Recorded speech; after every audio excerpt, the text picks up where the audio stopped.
Hi everyone, Jason here from spiritualbabies.net. This week we're having a chat with Rabbi Neely out of Florida about 1/3 of the main core texts which make up, I think, the foundation of knowledge that Judaism is sprung from, if that's fair, which will be the Torah and the Mishnah and the Gemara.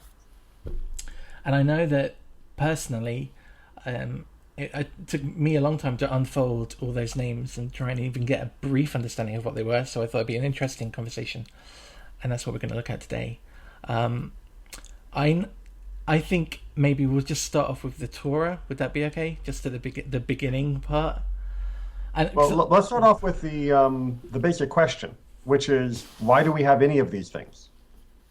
And what do we seek to achieve from studying them, and why have they been transmitted for 3,000 years? And thankfully, that's a pretty easy question to answer.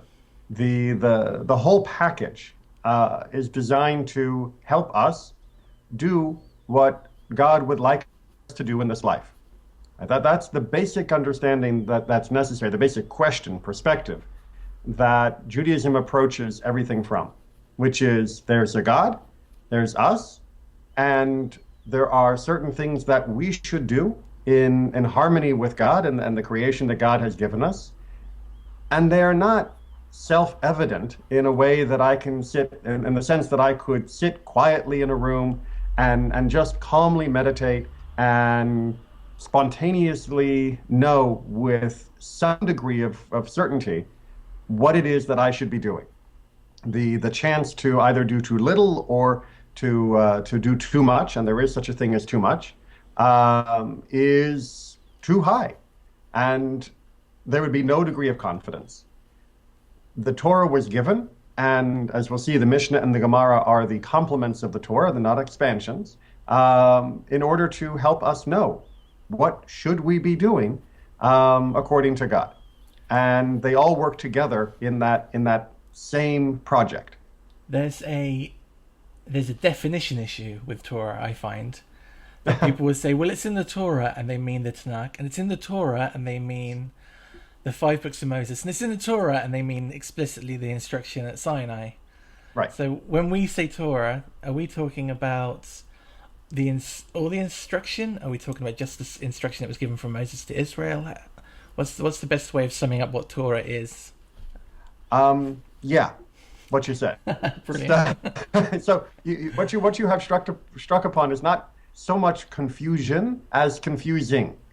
So the word Torah just means instruction. That's what the Hebrew word Torah means.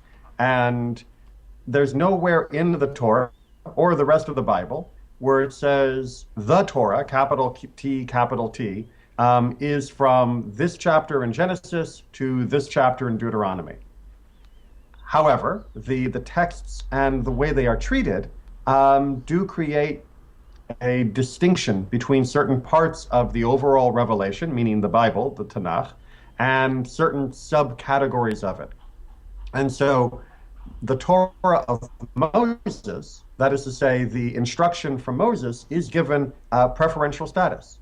And when we talk about the Torah in more depth, we'll go into that. But the basic thing to remember is that the Judaism considers Moses to have been the only prophet who saw God with enough clarity and enough and little enough of himself as an intermediary tint to that revelation, to have given commandments for all Jewish people in all times. Every other person who experienced a revelation of God, for them and for maybe their generation, at least for them and maybe also for their generation, they could speak, but they did not have the ability to command for all time, which means that section that is attributed to Moses from Genesis through Deuteronomy is the only place that Jewish tradition says you will find actual commandments. You will find restated commandments later in the Bible, and you will find, what's the right term, exhortations, encouragement, warnings, celebration of commandments, a further explanation of, well, this is what I mean by this kind of commandment. in other parts of the Bible. But as far as commandedness goes, on the capital C sense, it's Genesis through Deuteronomy or not. All right, fair enough. So in this context, when we're talking about Jewish law, when I say Torah as a separate entity from all of the rest of instruction, I'm talking about that written section between Genesis and Deuteronomy. But you're right. You've picked up that we do casually use the term Torah to refer to everything from those 5 books to every Jewish book ever written and everything in between. So I think it's down to language, isn't it? If you're using the word Torah to mean instruction, then that works. But we tend to label things.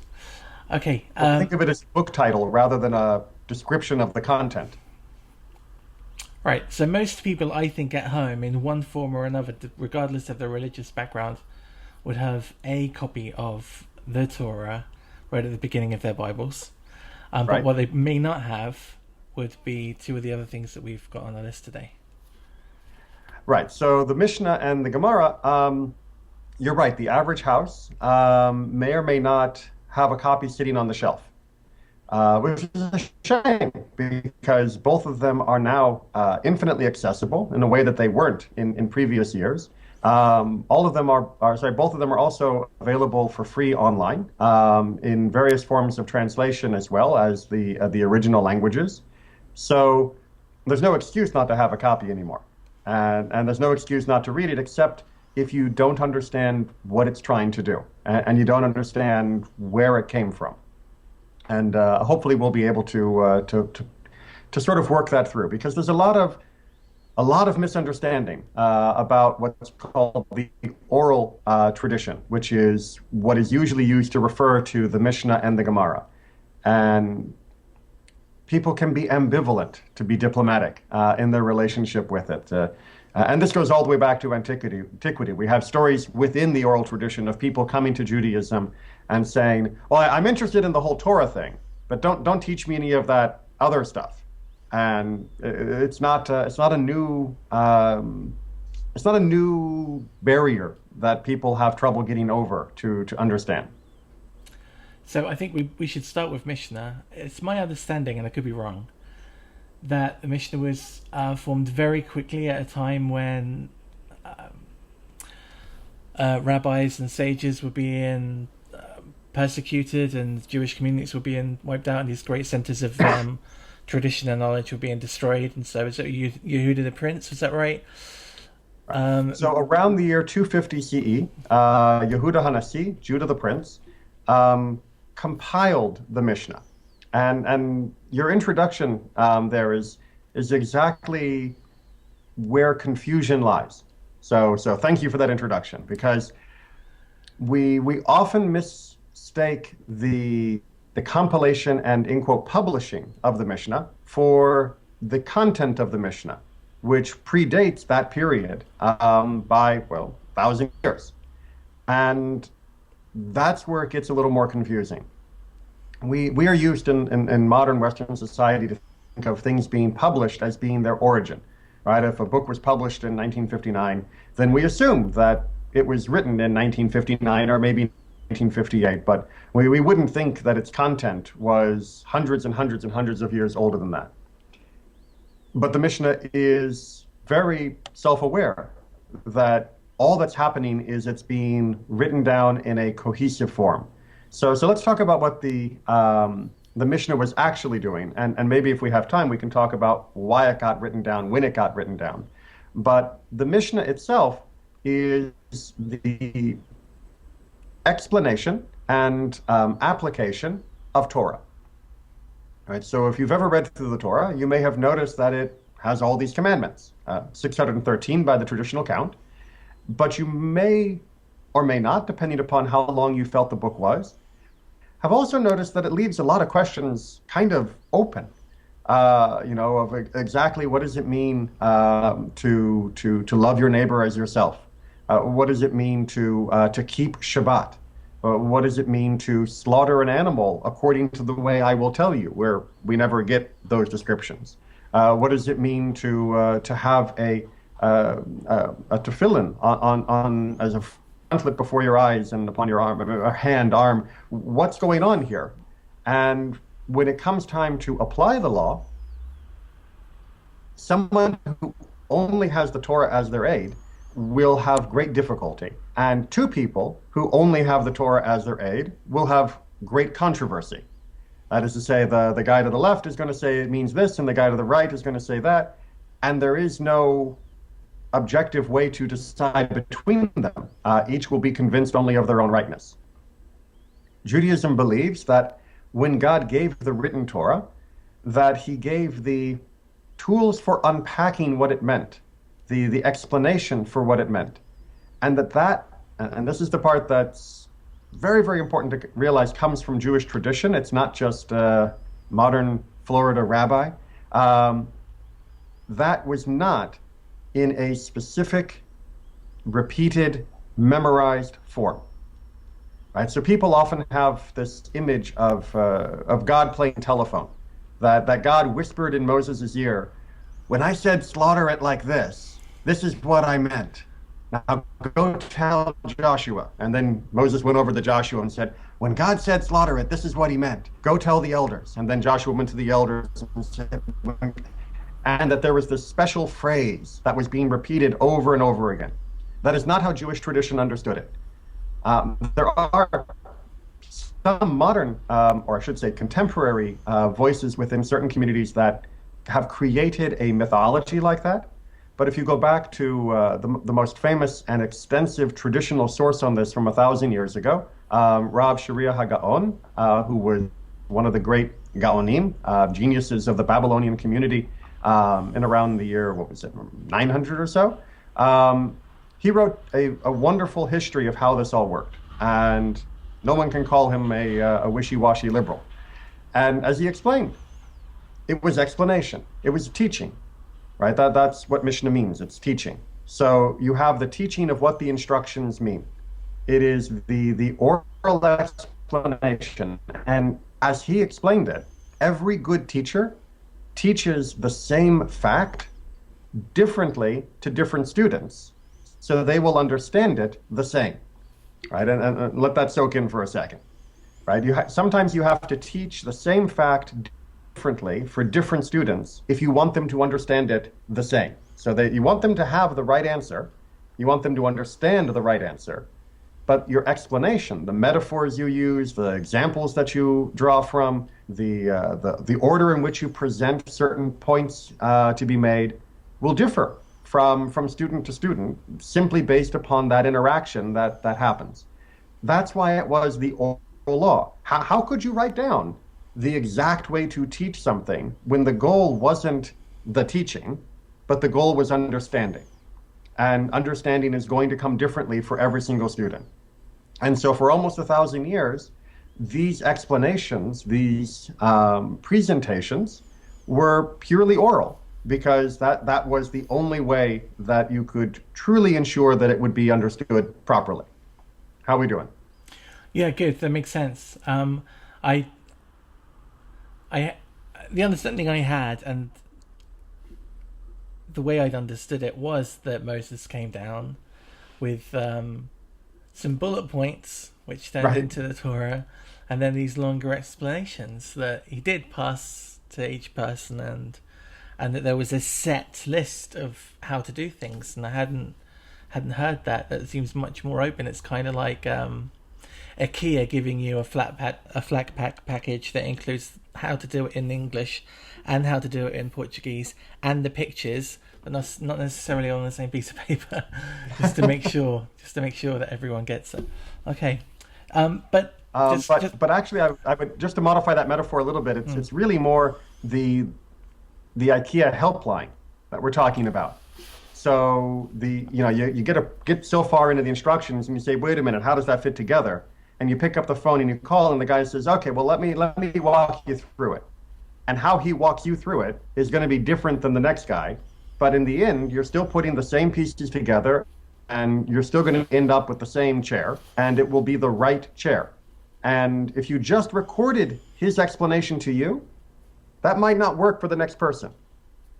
And that was the important part of the Mishnah, was that there was no flexibility of content. It wasn't like one teacher was explaining how to do shechita, the ritual slaughter, and saying, oh, just take an axe and chop off its head. And the next guy was explaining it, well, you have to have a certain type of knife and a certain type of stroke. And they weren't different in content. They were different in methodology of how to present the material to the students. Now, to play devil's advocate, if that's the case, is it fair to say then that the Mishnah is full of perfectly rounded conclusions and that everyone would have the same opinion on everything that's written in it?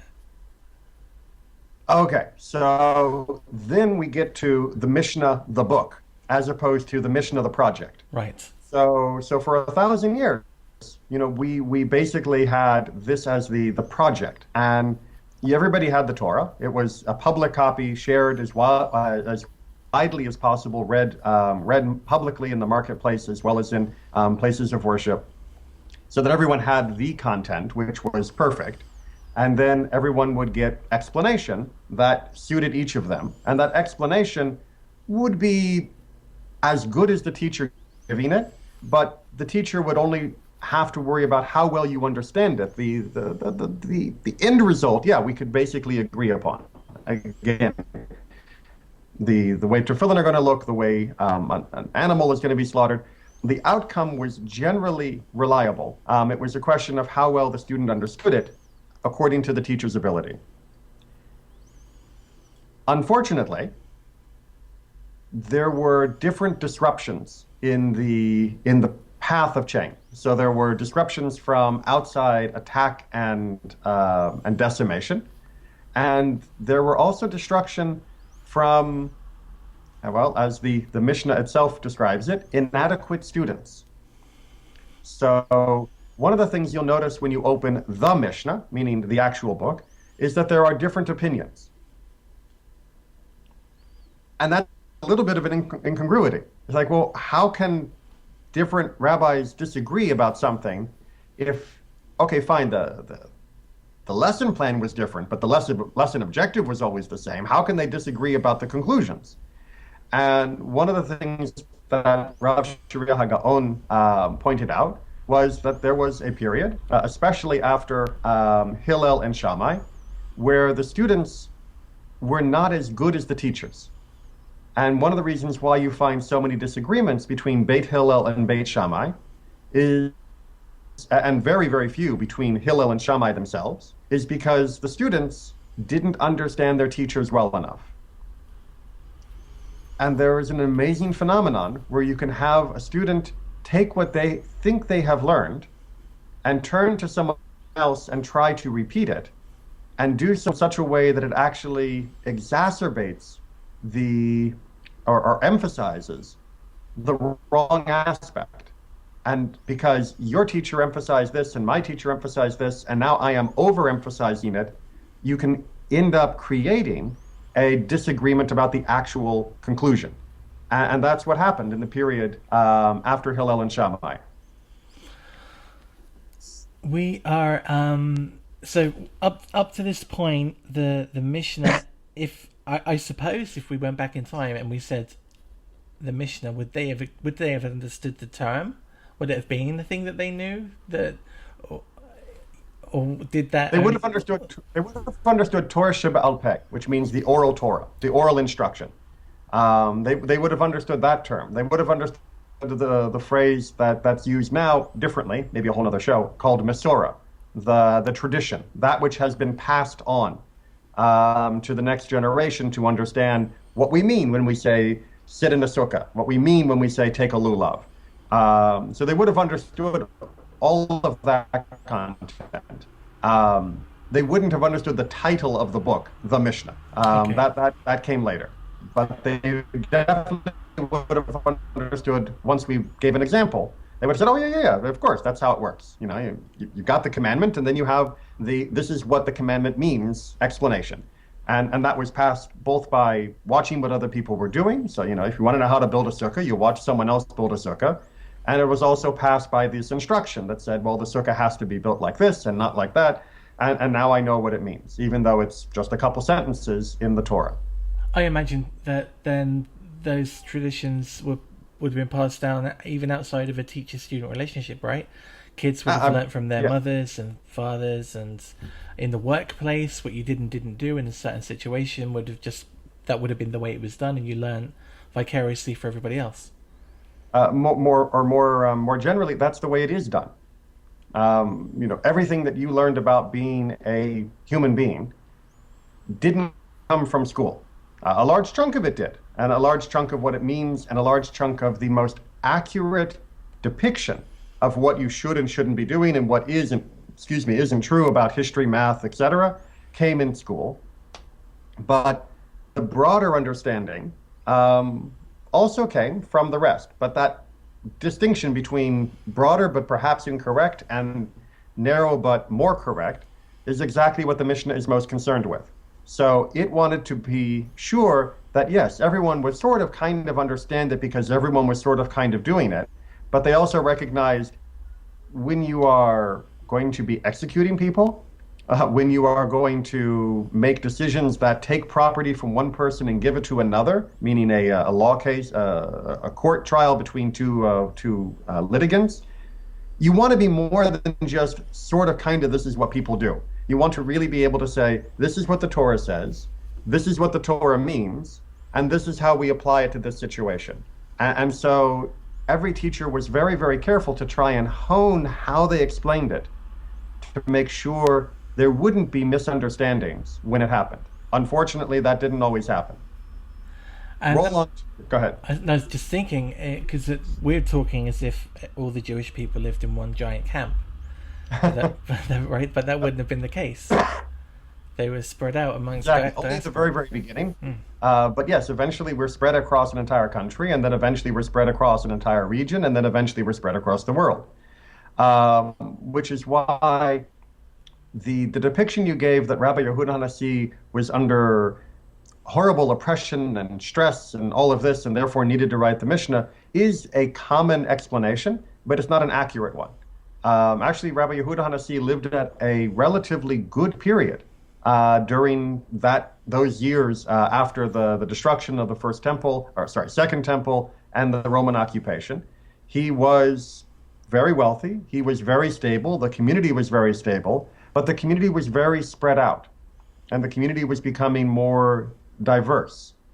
And what he wanted to do was to capture the most precise and the most lucid and the most concise copy of these explanations.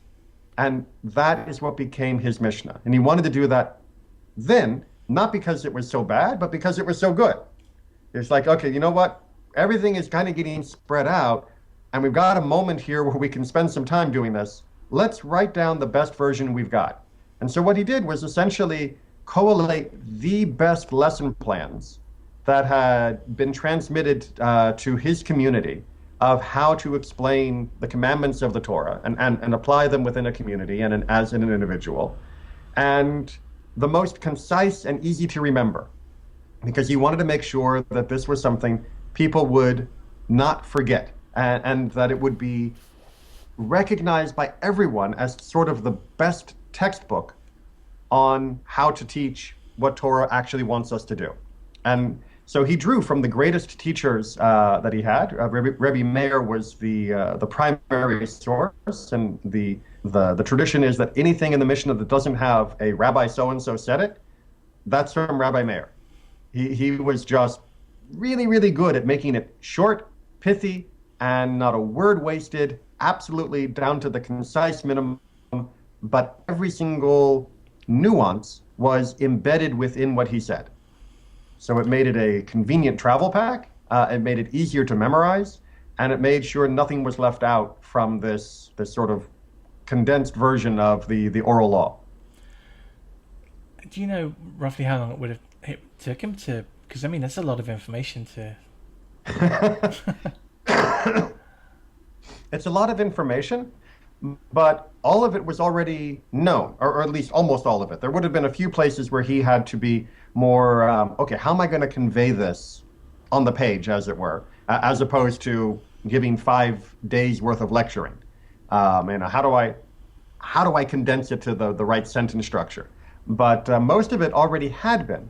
The way that the rabbis had studied, as opposed to sort of just the average person who, as you put it, picked it up by watching other people, was the rabbis would teach in didactic statements, these very artful, well-constructed, and memorable encapsulations of the law. And that would sort of be the PowerPoint bullet points of their lectures. Now, they would go on to give the rest of the lecture. That's what we're going to get to in a second. But their single sentences would be enough that if you'd been at the lecture, you'd remember everything. And even if you hadn't been at the lecture, it was mostly implied by the way those bullet points were built, that you could figure out mostly what else was there. I'm kind of, I get this impression that when this went to print, if you like, that people would have been a little bit annoyed, because now you've taken the religiousness, or the engineering concept of a whole people, and you've given it now. Then there's a possibility of someone coming in and taking it who shouldn't be reading it. Well, there's never a worry about people reading it who shouldn't be reading it, but there are some other real concerns, and it was a somewhat controversial move. So the first concern is when you write it down, there is a greater chance for someone else to misunderstand. All you have to look is at how many emails people misunderstand, how many posts on discussion boards people misunderstand, to realize that if you're not in the room saying it and watching that person's eyes and going, wait a minute, they're looking confused, or wait a minute, they're looking angry, or wait a minute, they're looking like this is a joke. Let me explain it a second time or a second way. As soon as you take that out, the chance for misunderstanding grows exponentially. And that's a big issue. But the chance for misunderstanding with no information is 100%. So at this point, when they knew that the Jewish community was getting more spread out, and therefore it was impossible to guarantee that there would be a local teacher who had an accurate record of all that they needed, this was a really big anchor to make sure that the understanding of every community and then every individual wouldn't drift so far from that core of this is what fulfilling Torah has meant for the last 1,500 years. So you're right. It was not the ideal. The ideal would have always been to simply be, you come in, we talk, you learn, you ask questions, I explain. That way, I'm sure, you're sure, before you walk out that door, that you understand. But that ideal was becoming harder and harder to maintain. And so this was the best they could do at the time.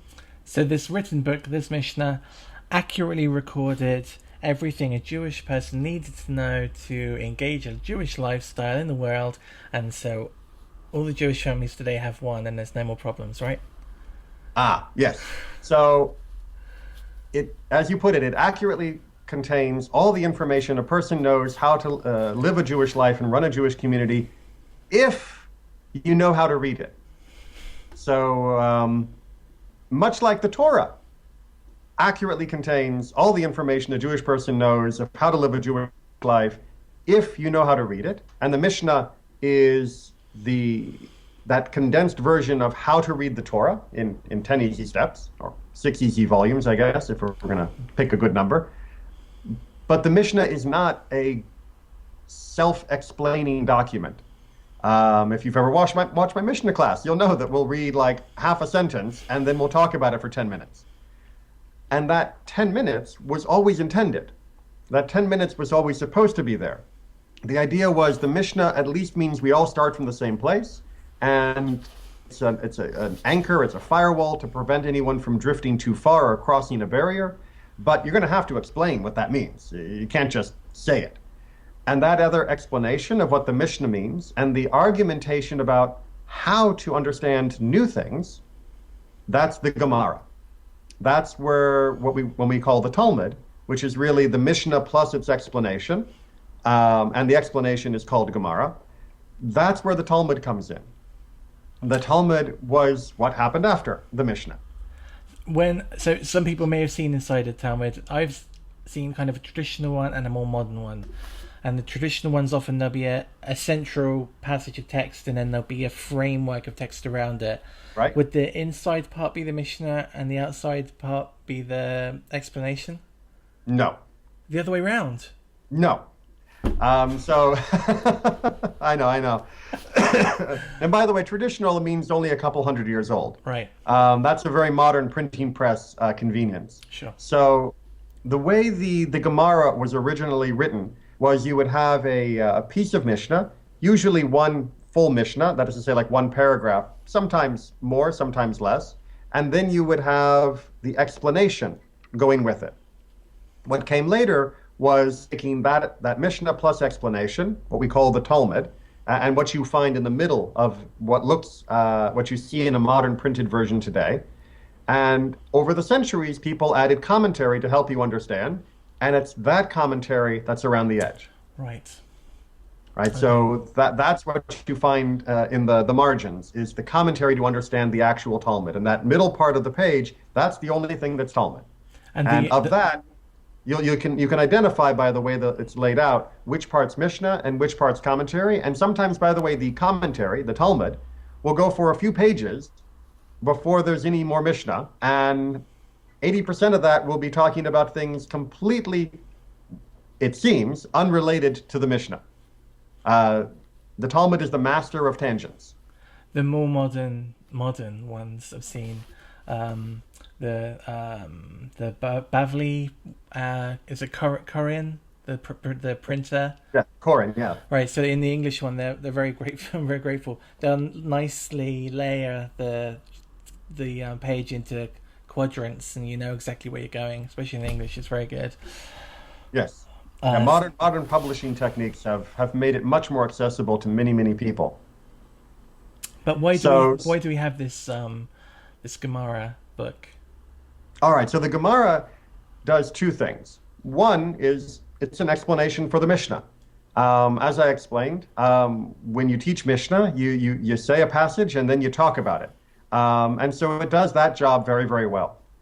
To try and make sure that what do we mean when we say this in the Mishnah, the same way the Mishnah was trying to answer what do we mean when we say this in the Torah.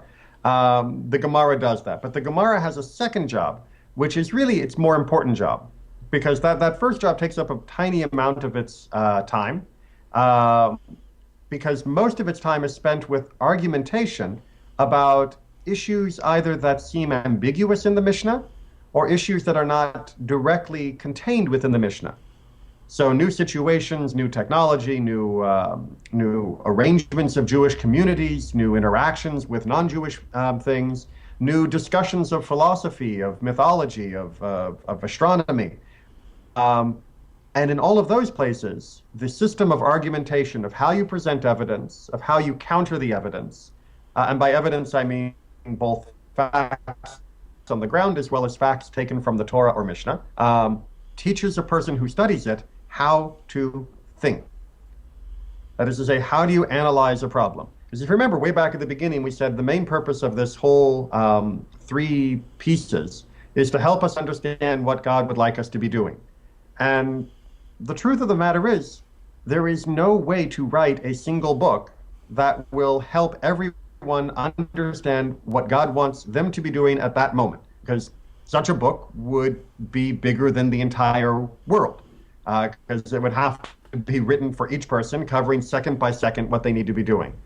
What the Talmud does is say, look, if you read me, if you study me with other people and you engage in my process, I will shape how you ask the questions, and I will shape how you answer the questions, so that as you have questions that are outside my pages, you will use a system for finding answers that will reliably produce results that are harmonious with Jewish tradition and what we think God wants us to be doing. So it's a remarkable mental sculpting tool to help one have a perspective on life and to understand how to deal with challenges in a Jewish way. And that's been its biggest impact. This is going to be a difficult question because it's going to annoy a lot of people. I understand that in the Talmud you might have a rabbi in conversation with another rabbi who he didn't actually know, because the guy's been maybe dead for 100 years, and he's arguing with the concept that this rabbi has. I understand that, and I also understand that the Talmud perhaps is more about how you achieve the answer to the problem.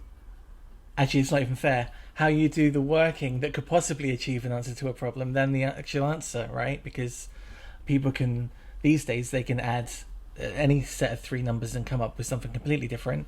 By the way, so far you're doing fine. Okay, they were arguments to do with the landscape and the world that they lived in then. Mm-hmm. My question is, why did the argument stop, and why don't we have a Talmud 2.0 now for the world we live in? Okay, I don't know who that's going to annoy or not, because I think it's a perfect question. Because it's really important to understand why we don't have a continuing Talmud that has gone on for the last couple centuries, and what that means for contemporary Jewish life, and what it means when we look at the Talmud of how we approach it. So the Talmud, like you said, was more interested in the methodology of approaching life and approaching questions than it was of always answering every possible question, because it's impossible to answer every possible question. The Talmud existed, however, at a very important time. It was being finally completed. That is to say, the arrangement of all the material, which had been generated over centuries, was finally being edited and written down in around the years 500 to 700, although some parts might have even been done a bit later. That was the final days where the Babylonian community, which wasn't really under Babylonian rule, it was then under Muslim rule, had the ability to answer questions and to instruct from a centralized and mutually accepted position of authority. And they were answering questions for the entire Jewish world. People who lived in Rome, people who lived in Tunisia, people who lived in Turkey, they were all looking to this part of the Jewish world for the answers, not to the land of Israel, which at that point was suffering horrible deprivations and really couldn't sustain the level of scholarship needed. When that period finished, when the Talmud was published, so to speak, and copies were disseminated, that is the last moment in Jewish history when we had such an institution, when we had a universally accepted and shared understanding of this is how we understand understanding. Every addition since that is to say, every new answer to a new legal question or every new interpretation of a text, every new application in a community, has been a attempt to apply these 3 texts, Torah, Mishnah, and Gemara, Talmud, to the local situation. But none of them are considered to be authoritative for any other situation. Right? So you can take someone as great as Maimonides, who wrote a law code 1,000 years ago that tried to cover the A to Z of what Jewish life was. He tried to do all right, the Talmud has a lot of arguments, here are the answers, right? So everybody can just read my book and then you don't have to worry about arguing anymore. That's what his introduction actually says. And everyone said, wonderful, this is remarkable commentary. And he said, no, that's not commentary. This is the definitive answer. And people said, well, maybe for you and your community, that's fine. And we'll agree with a lot of what you said. And yeah, that pretty much is. But you can't write a definitive answer. That sounds like years and years and years of Talmud's scholarship, right? Because they're instantly going for well, that's okay for you, but this is what I think option. Well, what he really wanted to do as well, and why it was not a futile effort, was to simplify for the average person finding the answer. Because most people don't want to have to study Talmud for 5 years to figure out what they should be doing for Shabbat next week. And so he wanted to also simplify that process. And it was also kind of a suggested answer key. You know, if you get to the end of a discussion in the Talmud and you're not sure, wait a minute, who won that argument? You can check Rambam and you go, okay, well, Rambam thought so and so won. But then we also have to check other people because other rabbinic authorities sometimes think other people won. But what the Talmud provides is a closed ellipse or closed parentheses to, if it's not in the Talmud or in the Mishnah or in the Torah, then you are doing your best to create something that you think is helpful to your community, and that's fine. But don't expect anyone else to be following it as well. And had we had more Talmud after that, Talmud being written in Italy, a Talmud being written in Tunisia, Talmud being written in Turkey. But didn't we get, isn't there the Babylonian Talmud, and then there's a Jerusalem Talmud or Palestinian Talmud? Yeah, that didn't used to be such a controversial word, but yes. What's usually called the Yerushalmi, the Jerusalem Talmud, was written before the Babylonian Talmud.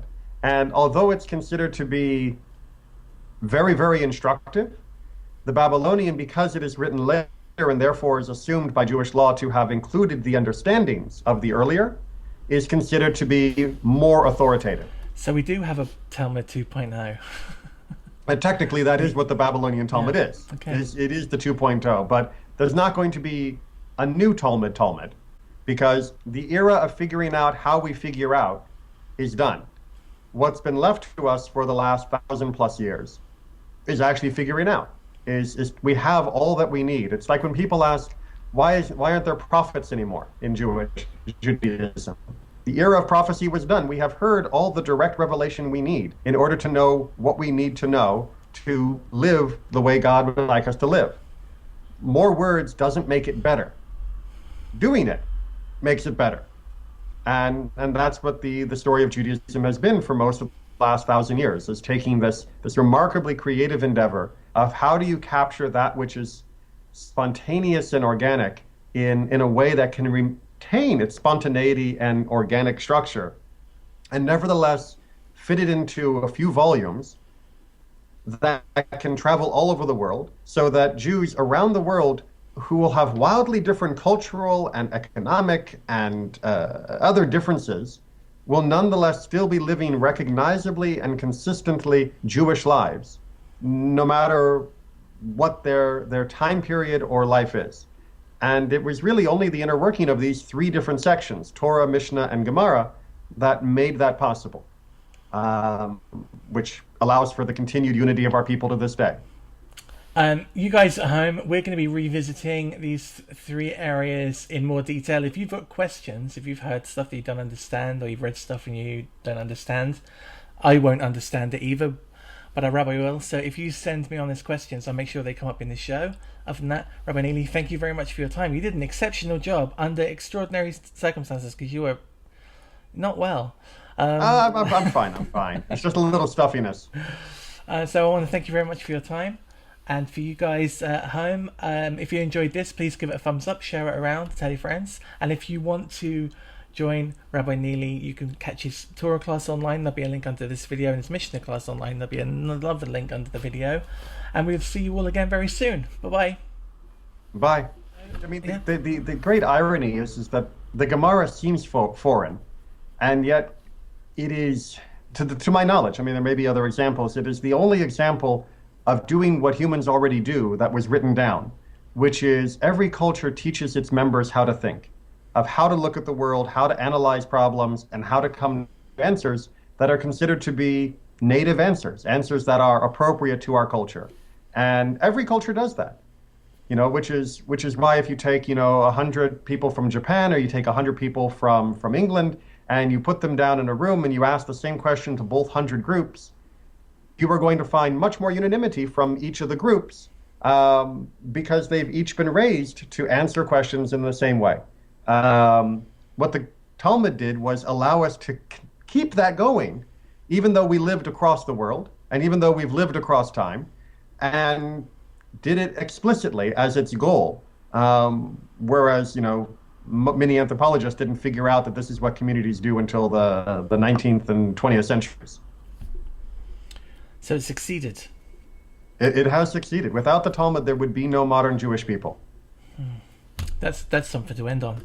Right, okay. Thank you very much. And if this suits you, then the same time next week would be great. Should do. It should do. Yeah, I'll let you know if there's a problem, but otherwise you can count on it. Brilliant. And shall we hit the Torah next? Yeah, we'll go through the 1, 2, 3 Torah next. Yeah, lovely.